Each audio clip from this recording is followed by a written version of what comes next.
Hi, I'm Dr. Jane Levesque, and this is the Natural Fertility with Dr. Jane podcast, where we help couples uncover the real reasons behind their fertility struggles. And today I want to share two real stories from my practice, one 45-year-old going through IVF, one who just got pregnant naturally. Same age, completely different paths.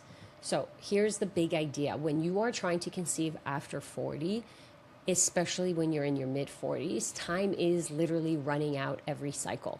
And that's how most women feel. They feel like time is running out because that's true. You never know when the cycle is going to start irregularly, how many eggs you have left, so on and so forth. But time is only one factor. So your history, your biology, your genetics, your nutrient levels, your gut function, and yes, your partner's health will all matter in asking and giving you the answer to the big questions. Have I lost my chance of having biological children?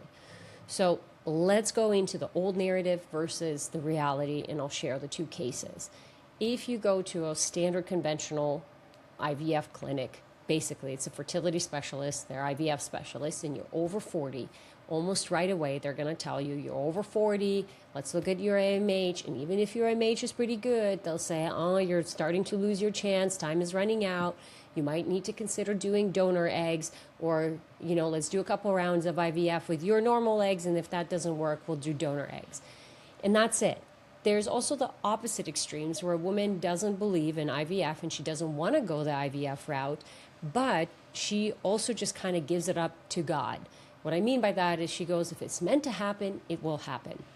And in either case scenario, I feel like it's not personalized enough to you.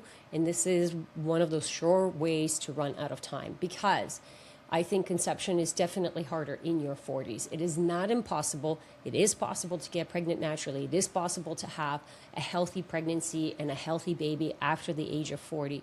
But I've also seen 20-year-olds who have really poor egg quality and struggle to conceive. So when we see these patterns, when I just look at the age, I'm only looking at one factor, which is why I don't like that, which is why we need to look at everything else.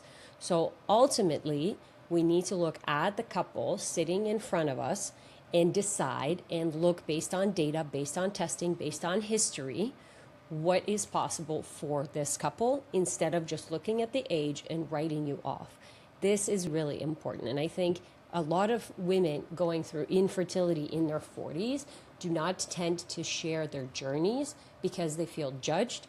They have a lot of shame that they didn't start this journey sooner. They have a lot of regret. They have a lot of frustration. And they don't want any solicited advice from somebody who is not in their 40s trying to tell them what to do, and whether that's trying to tell them how they should try to conceive or to just forget about it and enjoy life. So a lot of women in their 40s feel very alone in the fertility space because of this really harsh judgment. And my hope is that we can change that. Because at the end of the day, if you want to have a baby, let's help you have a baby, but let's also be realistic about what you're going to need to do, and whether that's optimizing your environment naturally or using some advanced biohacks or leaning on ART to make sure that you can get to your family goals. So the big three things that I want you, the framework that I want you to think about if you're in your 40s is the clock, your cells, and then you guys as a couple. So let's go through each one. The clock, when you're over 40, every month absolutely matters. You do not have 1, 2, 3, 5 years to just casually tinker with random protocols or supplements or do a test here and there.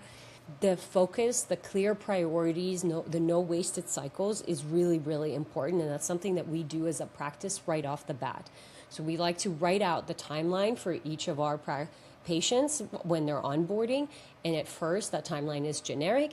And then as we get more and more information about you, whether that's data or labs, or we start working together, we want to make sure that we're constantly talking about this timeline and what's next. When do we retest?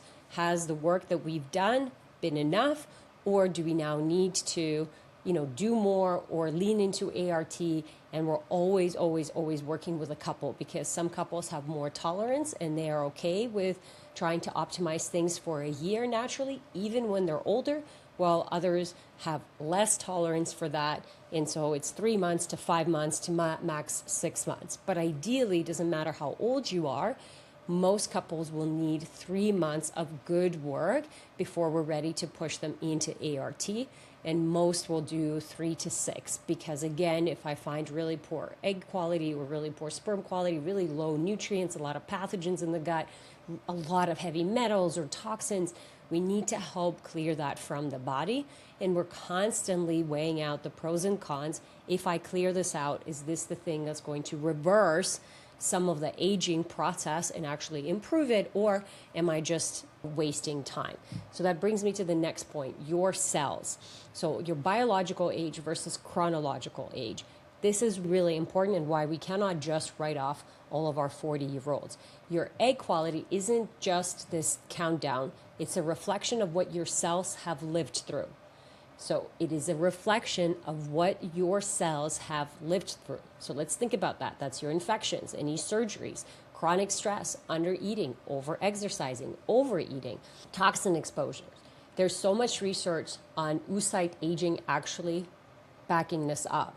So things like oxidative stress, your mitochondrial function, DNA methylation patterns in the egg will all shift the biological age of your eggs versus the chronological age. So this is when I have 20-year-olds and I look at their hormones, and their hormone profile or the mitochondria profile is that of a 40-year-old. That's way more alarming to me.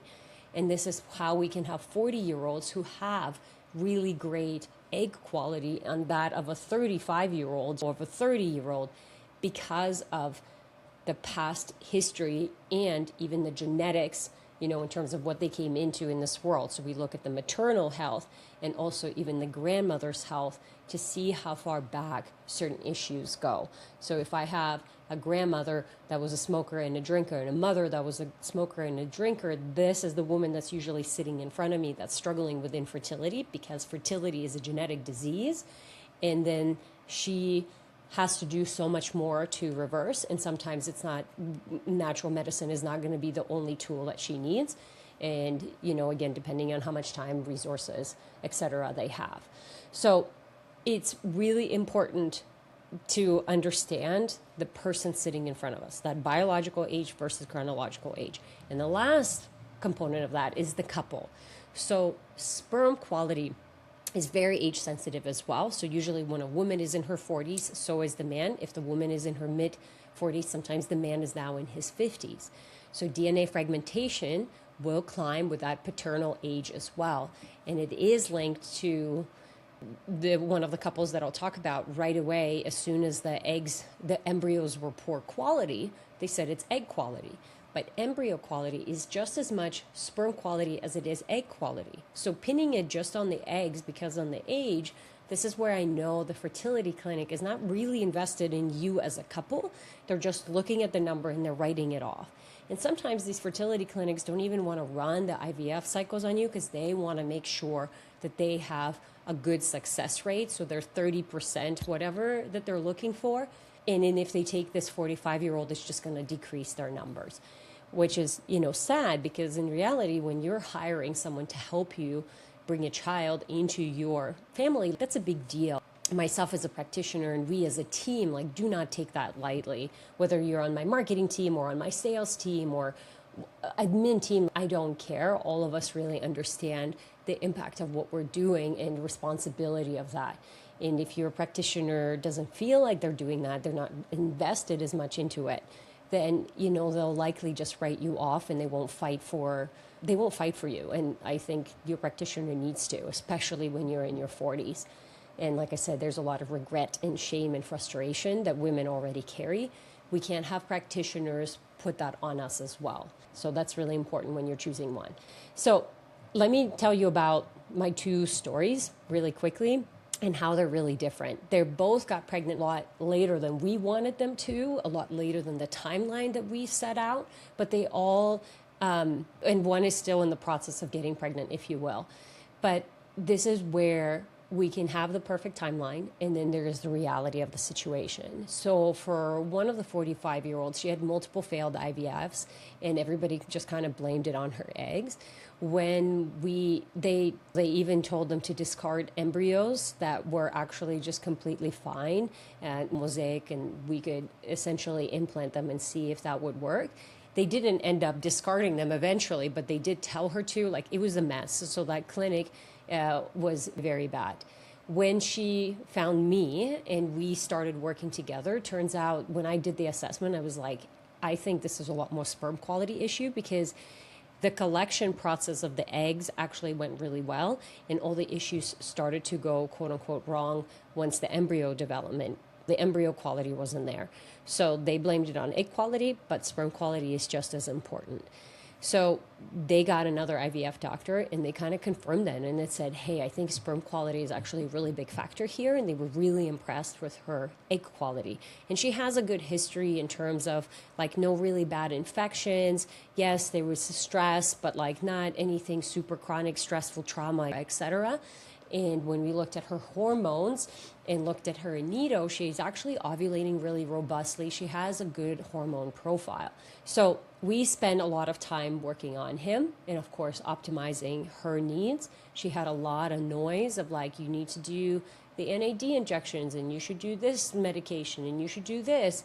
And I'm like, do you need to do that? Or is that just the clinics are just saying you should do it because you're over the age of 45? So whether it's or over the age of 40. So whether it's the different medications that they prescribe or even the biohacks, I find that very few people are personalizing.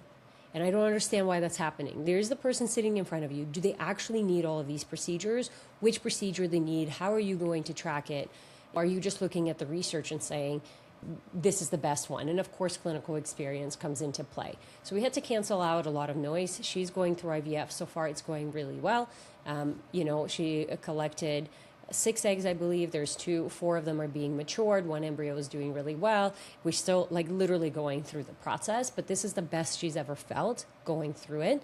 We also retested his DNA fragmentation, and right before he, about 2 months before going in onto IVF, his DNA fragmentation was at like 17 versus like 25. So much, much better results in terms of, he also was really busy last time she was going through IVF, so she felt like she was doing it herself.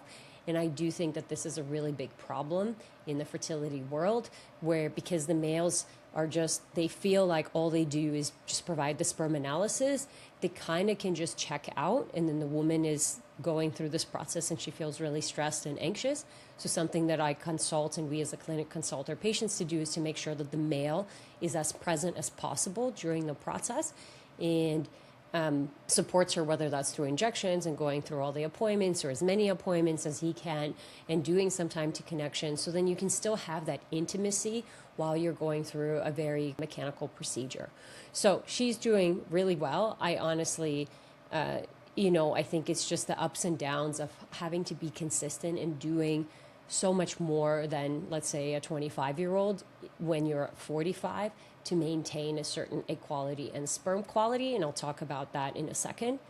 But this is the best IVF cycle she's had. The second story is they just got a pregnancy test a couple of weeks ago that was positive. We were also considering IVF. They're also considering all of these other things because the process just didn't go as planned, meaning here's what we're going to do, then we're going to start trying naturally. If it doesn't happen, we're going to do this. And there was just some messiness because life gets messy. So, there's travel over here, so we had a little bit more drinks than we planned on, or there was a little bit more stress, and then my circadian rhythm was off. And then, then our child got sick because they already have one child, and then this happened. The hardest thing, so now they're pregnant naturally. So far, things are looking good. It was literally, we did 2 IUI cycles, and we tracked it really closely to see how the LH was responding. So through the aneto and through blood work. And that second cycle looked pretty good. But then she took a break because then they had some travel plans, and then we were considering going straight into IVF. The break that they took is when she conceived, and it was actually one of the strongest ovulations she had. So there was multiple other pieces here that I'm not sharing in terms of like the stress and the emotional releases and letting go and surrendering into the process that I think really helped as well. But what I want to talk about is what it actually takes when you're in your 40s to conceive. So I think that a lot of 40-year-olds get pushed into the fertility clinics, and then if you feel like you're running out of time, you're spending your time, energy, and money on the wrong thing. you don't have that many cycles that you can do before your eggs completely shut down, before that inflammation and that drug dosage just starts to accumulate and you don't do well. I think you have to be very, very strategic and have someone who aligns with your values and will work with you and will help you explain why you're doing what you're doing, and you feel very much part of the process. I think that's really important. On the other side of that, my 45-year-old that got pregnant naturally, it's the work that you have to do naturally is a lot. So I talk a lot about if I can just put my patients in a bubble, then I could get them results a lot faster. Meaning I would just put them directly into the bubble knowing that this house doesn't have mold. They're going to sleep from this to this time. They're going to go outside. They're going to eat only these foods. And I can just control the environment 100%. They would get better a lot faster. But that's just not realistic for 99.9% of patients. And I do want to run, my workshops in person and weekends to give people an idea of what that looks like so then they can go and create their home environment to be that. But it just takes time to create that environment. So you have to do a lot when you're 45. You have to do all the things. Some travel just here and there will throw off your circadian rhythm, and that will throw off the strength of your ovulation. Having some alcohol or some whatever, even processed foods, is going to impact you. Now, I'm not saying you can't have any of it ever at all, but you have to be really cautious. So for my 45-year-old, she has some autoimmune stuff. She can't have gluten and dairy. And when we first met, she was eating dairy, and it was quite a bit. And so it's like, okay, can I get you to cut it down to 3 times a week? And then can I get you to cut it down to once a week? And then can I get you to just cut it out? Versus just cutting it out off the bat, because it would be too stressful and it would feel really restrictive. And then that stress is high. So then it outweighs everything else that she could do. We always, as a practitioner, weighing out the stress on the pros and the cons of something. You shouldn't have dairy in your situation, but if I completely cut out dairy, now she's miserable. Her husband doesn't, he's the one cooking, so now he doesn't know what to cook, and that causes tension and stuff between them. So now that becomes a stressful situation, and her nervous system is dysregulated. So we're constantly balancing those things out. But it's in the perfect world when if I could just have someone come and live in a situation and have an 100% controlled environment, we can get results a lot faster. Teaching each client how to do that is difficult, and it depends on the person. And I find that my 45-year-olds have to be a lot more strict than, let's say, my 25-year-olds. They have a little bit more room for that. Oh, it's okay if I have a little bit more gluten or dairy over here, or the body just can bounce it a lot faster. So if you're in the space where you do not want to go the IVF route and you do want to have a child, just know that you do need to be intentional about wanting to have the child and what you need to do to prep. And I would still always do lab work. And so my sister was, 40 when she gave birth. We had to be really intentional if she wanted to have another child. And she did, and so we tested lots, and we made sure we optimized things, because she did have some complications in that first pregnancy, and now at 40, those complications are much more likely to happen. So we want to test before, we want to test during and frequently, and make sure that we're supporting the body, because even though pregnancy is a natural process and it can absolutely happen in the 40s, it's not the prime time for the body to do it, and it very much depends on what has the body been through. If the body has been through a lot, it's unlikely to happen naturally, or it's unlikely to happen with your own eggs. So what I'm against is just putting these judgments and these blanket statements on women without doing a proper assessment. I think what you deserve is a full history takedown. Let me actually understand everything that your body has been through and what we're working with for you as a couple and on a cellular level. Let's look at all of the testing, and then let's give you a realistic time frame of how long you should try something for naturally. What is the result that we need to see in that time frame? And then what do we do after this time frame, and what's our capacity? Because someone who comes to me and they never want to do IVF, I'm going to approach that very differently than someone who is ready to do IVF in 3 months. I hope that helps you guys. And like I said, my 45-year-olds probably are women who feel the most alone and very private about their journey because they feel really, regretful or judged, or they don't want the unsolicited advice. But just know you're not alone. Just know that you have more options. You do need to work with a provider. You cannot just start taking supplements and hope, even if you're like 40 and you're like, I think I want to have a baby. Like, start now, because you have no idea what the journey is going to look like. Just the worst case scenario when you're working with someone like us is that you get really healthy. That's literally your worst case scenario. Versus if you just blindly go into IVF because you're 40 and you're terrified that you missed your chance. We have women who come to us with now their hair falling out, they're 20 or 30 pounds heavier, their metabolism is ruined, they have some weird autoimmune condition that they developed because their body was already... Like, there's so many more things that can go wrong going into IVF blindly versus like, let me look at my stool, let me look at my nutrients, let me optimize my health and my cells. We're just preventing any issues down the road anyways. And we know there's lots of research showing that women who have struggled with infertility also struggle with things like cardiovascular disease and osteoporosis and different types of cancers and metabolic disease. Again, depending on your genetics, you're not going to struggle with all those things, but there is a reason for that. So we want to be mindful and aware. So if you're in your 40s and you want to work with someone who is actually going to listen to you and look at you guys as a couple, go ahead and fill out an application. We'll be happy to see if we're the right team of practitioners to support you. If we are, we'll show you what that looks like. And if we're not, we'll make sure to point you in the right direction. Otherwise, I hope this episode gave you some hope and some perspective and some actionable things for you to think about. And thank you again so much for being here. I appreciate every single one of you for tuning in and downloading and listening to this podcast. I'll see you next week.